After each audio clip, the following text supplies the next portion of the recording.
and good afternoon, or morning, or evening, whenever you're watching this. Welcome back to another episode of Brevet Garage. Today, it's kind of a special day. Not really. Maybe it's just a normal day for you guys. But I'm doing some major upgrades on the 66 behind me. Mainly, I'm going to get rid of the old point style ignition system. Now, I'd already swapped it over. I've got an Excel module in the distributor to eliminate the points, but that's been going on the fritz here. The end of last year, I was intermittently lose spark, pointing around on the volts gauge, and I noticed I'm getting power to everything that is important, but the power output coming from the module would disappear at times. And other times I'd only see 5.5, 6 volts to the coil. And yes, I know this car does have a resistor on the firewall. I haven't found it yet, but I found the wire that leads to it. Then again, I really didn't dig that far into it. I know that's supposed to drop voltage to save the old distributor, save the point system on it. But I think now it's giving me problems. So instead of, just resistor, check this out. We're just gonna install this sweet billet aluminum Summit, if I can get out of this damn styrofoam. This guy right here, red cap. I bought it from Summit. It's their Blueprint series, all billet aluminum. Sucker is going to rip with the better ignition system. On top of that, last year I was running into oil heating issues, or oil temp issues, I should say. So I'm hopefully going to alleviate that by running Schaefer's. It is a little on the pricier side, but it'll help with added protection in the higher heat. And my oil pressure will remain stable at temperatures. And being I'm upgrading the ignition system, I also have to upgrade my wires. Now the wires I got, they're from JDM Speed, just some off-brand on the internet. Definitely not sponsored by anything that I'm putting in here. I purchased it with my own money. But a sponsorship would be nice. Anyways, these are the replacement wires. Being I'm going to an HEI setup, my wires will not work. They're a 10.5 millimeter, a little overkill, but I didn't check the size when I ordered it, so we're just going to run them. The design is to go under the headers for a clean install, and being I got rid of my tall deck valve covers, I can run standard wires. I don't have to run big block stuff anymore. So, well, I'm going to dig in deep here. Let's see what I can do today. I think I'm going to start by removing all these plug wires, which, whatever, it's going to be easy. However, I got all these heat shields that I want to swap over onto the plug wire, so I'll just put these aside for now. And when I'm ready to put the wires back in, that's when I'll mess with those. Figure it out from there. Don't need this anymore. I am keeping this green wire because it is my tax signal, so that will go onto the new distributor. There is a red wire, I'm assuming is 12 volt. Probably not. I think that goes into the module or comes out of the module.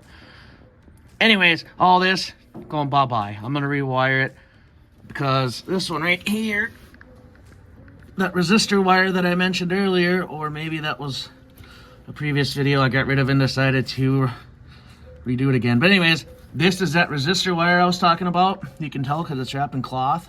Had to do some of my own research and discovered that this does not have the resistor on the stroke, the firewall. That wire right there acts as the resistance for the coil to drop it down, or drop the voltage into the coil down to 7.5 volts to save that distributor, save the points inside it. Basically, let it live longer.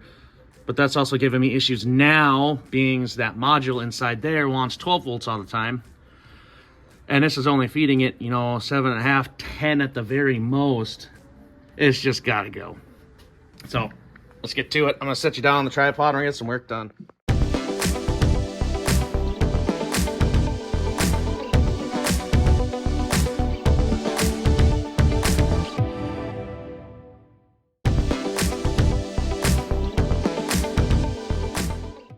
right, now that I got all the wires out and I found some better lighting. Yeah, because that lighting is way better. However, I need more of it. What I'm doing is the distributor is held in by that, look, that bracket there with a 9/16 bolt. Now I got to take that bolt out, which will take that bracket out, and then I'll be able to pull this distributor out because I want to take a look at the gear at the end because I might have to change it over. Well, when I get it out, I'll show you.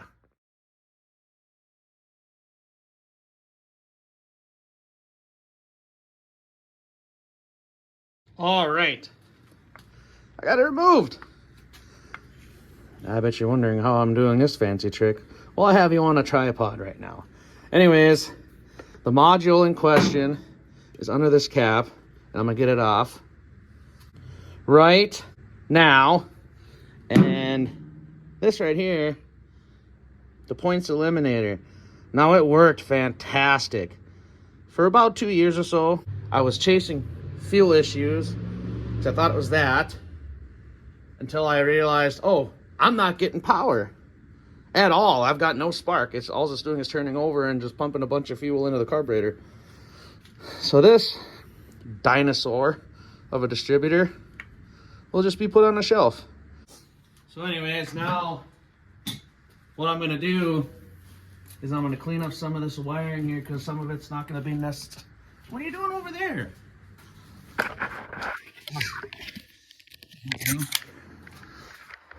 Some of this wiring is not going to be necessary. I'm going to have to untangle this mess here.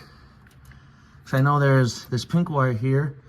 Pretty sure I'm not using anymore. I will be eliminating this wire here with the fabric on it. And I want to say this red wire is 12 volt, but my guess is it comes through this one here. So I'll just run my own power wire to keyed ignition, which I have an extra port in my my fuse block. The right way, I should run it through a relay so I have constant 12 volt power. But for now, I think I'm just gonna run it straight to my fuse block and see how that works. I could always just splice in a relay later and put it under the dash so it's out of the elements. I could also take this time to freshen up this old bird. She's a little dirty, dusty. Yeah, it's kind of oily back there too. I don't like it, but do my best to clean up that junk. Now I'm gonna take that off of the firewall because I don't need it anymore. So now what I'm gonna do is all that wiring there with all the electrical tape on it, I'm gonna unravel it and trace wires back, the ones that I don't need. Pretty sure one of them is gonna be that pink wire that goes to the starter. I believe I gotta get rid of that. I gotta look it up real quick, not 100% sure. And I know that fabric wire's gotta go. And I remember that red wire was our improvised 12 volt because we were gonna try to find a different power source to see if it would help us at all, and it didn't. So that's what that new red wire is. So I think I'm gonna use that one. I don't know, I'm gonna find out for sure if that's keyed ignition, and if it is, I'll just splice into that guy, splice my green wire onto my tax signal side, and then, I don't know, I guess set this to top dead center, drop it in, fire it up. You guys want to see something really cool? Makes me giggle with excitement and happiness. It fits! Yes! I didn't have to change the gear out. It was the same as the old one. And, I mean, it fits. It fits! Alright, I suppose I gotta take it back out. Oh, it's gonna fit in there so nice.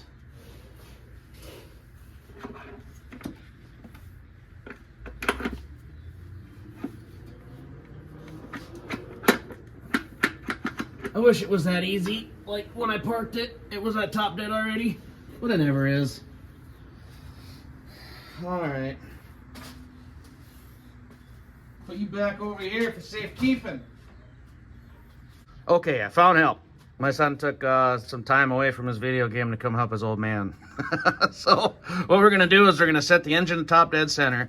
It's pretty close right now, I think, because both of the valves seem like they're...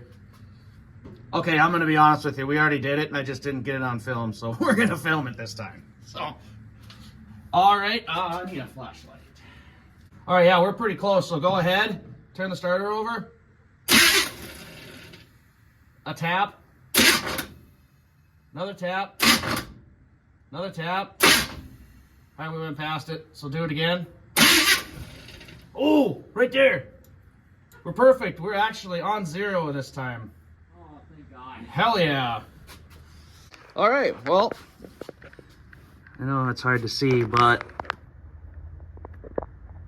we got the mark pretty close, so I think we're on the money, or at least close enough to top dead to where I could drop the distributor in, get it fired up, and then I can adjust timing on the distributor side. So heck yeah, we're getting some stuff done today. Alrighty, now I'm gonna take this cap off so I can see where my rotor is facing, so I can set this sucker pointed straight at the number 1 cylinder, because that's what we need right now.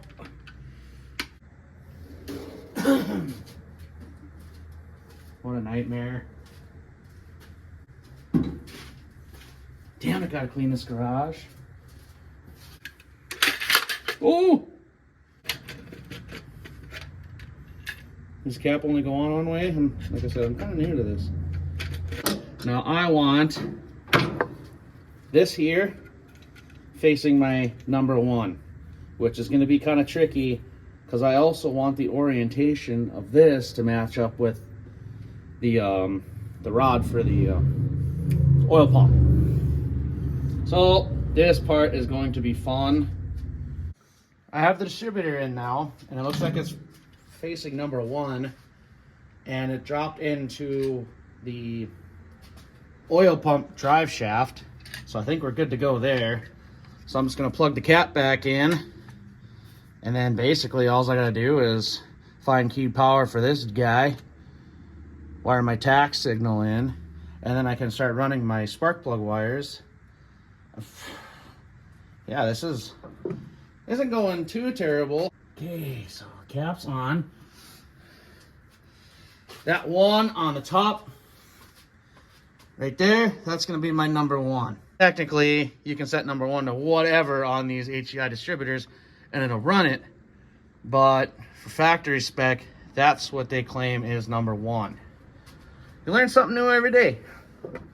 Okay, now I get to probe around in the engine bay where the fuse panel is, try to find my new keyed power. So I can just run a line from the fuse panel to the distributor, and then I can just keep the wire loom, the 2 wires going into the cab together. Yeah. And this is a part of the video where I'm going to set you down for a minute so I can just get some stuff done and listen to music at the same time. Hope you enjoy.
I got everything done under the hood. It's time to find my keyed power. Now, I do believe I do have, yes. Let me zoom in. There's one tab available. It does say battery, so I hope that's not a constant. I don't know. If not, I can tap into one of the other ones, like maybe another accessory or something. Well, we're going to figure this out together. So the terminal inside the car is no good. I only have one BAT terminal is what it's labeled, and it's got 12-volt constant whether the key's turned or not. I did, however, find a keyed ignition source off the starter relay. I think that'll do just fine. Parts run! Holy crap, this car actually kind of moves. Well, after a quick run to the parts store, I now have the vacuum line for the vacuum advance run. I was going to ignore that for now, or at least till tomorrow, but oh well. Found a keyed ignition source for the distributor. It looks ugly right now, but I just want to make sure it runs, and then I'll hide all that nonsense. Now, get to run spark plug wires, and then hopefully turn the key, and this thing will fire up and live. So now, I should be able to throw this onto the car, and it'll be done. Ready? Well, that didn't work. Got all the spark plug wires ran. It's not the prettiest right now, but I'll clean it up as soon as I know the car runs. I am going to snug up the distributor. I'm going to go turn the key and I'm going to see what happens. So that was scary. Not only did the distributor jump out and was completely not turning the oil pump drive shaft and just making a loud banging noise, hooking it to this was a bad idea. Why didn't you tell me that in the comments? You turn the key off and you disconnect the battery and it still wants to run. So I had to come over here in a hurry and pull this fucking line. I have never seen that before. But I guess I'm just gonna find a keyed ignition source in the car. Let's just go from there. Well, I never thought I'd do a part 2 on my channel, but on the next episode of Breva Garage, this thing will be running.